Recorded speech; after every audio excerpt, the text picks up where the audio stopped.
Hey everybody, I'm Christopher Green. You're tuning into AMTV, Alternative Media Television.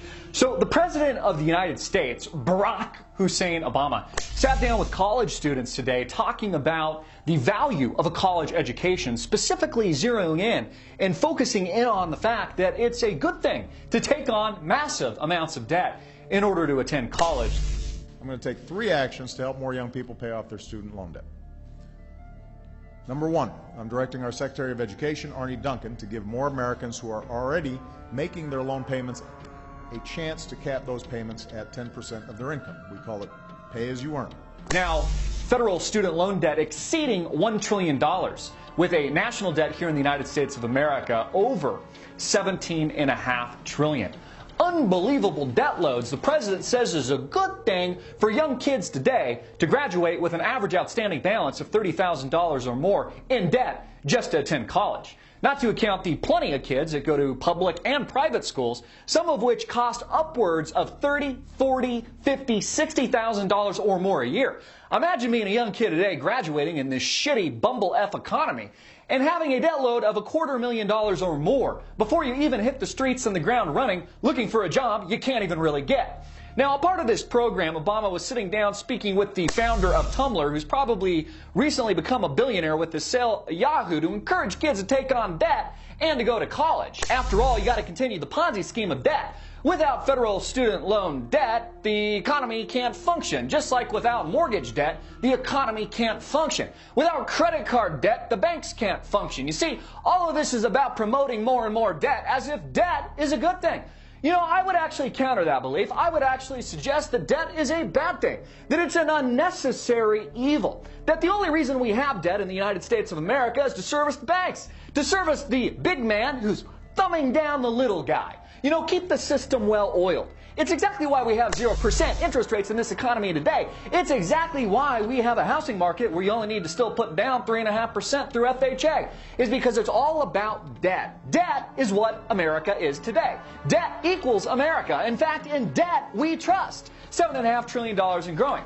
Now, a part of Obama's plan, he says that he's going to forgive debt if you've been a good citizen, 25 years if you've made regular payments. So all the money that you've taken on, all that debt that you've padded on that they've encouraged you to do, they're just going to forgive. It's going to go poof, like it disappears. And if you decide to go to work for big government, you become a government employee, it's only going to take you 10 years before they just poof, get rid of that debt. You know, it sounds good to a lot of people, but what they don't get is nothing's for free. And the debt just doesn't go poof. Everybody else pays for it. People like me pay for it. People like you pay for it to play by the rules. You know, when you bail out banks and you create a structurally insolvent, bankrupt system that fails, through those bailouts is when we pay for the debt.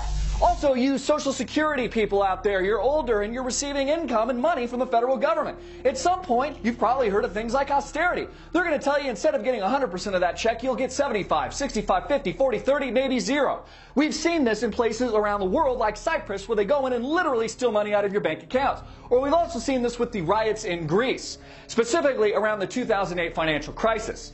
You see, this entire Ponzi scheme of debt is a necessary evil for the elites, is a necessary evil for the too-big-to-fail banks. It's the only way they can make money. You see, the elites in this country that control 99.9999% of all the wealth need you, the little guy, to support this crony bankrupt system. That's how they make all their money. That's how they pad their pockets, by convincing you, the little guy, to take the hot potato. So, you know, all this talk about debt forgiveness, if you go to work for the federal government in 10 years, or you're a good citizen with the repayment plan over 25 years, or your ability to refinance, is utter and total bullshit. Because it just doesn't go poof. We all pay for it. We pay for it with higher prices. We pay for it with inflation. We pay for it with the instability of our financial system. We pay for it through bailouts and financial crashes like 2008. And all this, of course, building more and more steam, the President of the United States encouraging our kids to take on more debt. Yeah, that's right. Debt a good thing, according to the president. $250,000 getting you out of college is a good thing. That way you can pay the man, pay the banks, and be the indentured servant to the person that you really are, to be the true slave that you really are here in the United States of America. All of this illusion, folks. You're not free at all. You're working for the man. You're working for the big banks. You're working for the president. You're working for the New World Order, bitch. And if you don't like it, we'll see what happens then. I'm Christopher Green. Get it out everywhere. Make it viral. Click the share button below and spread it out through the internet galaxy.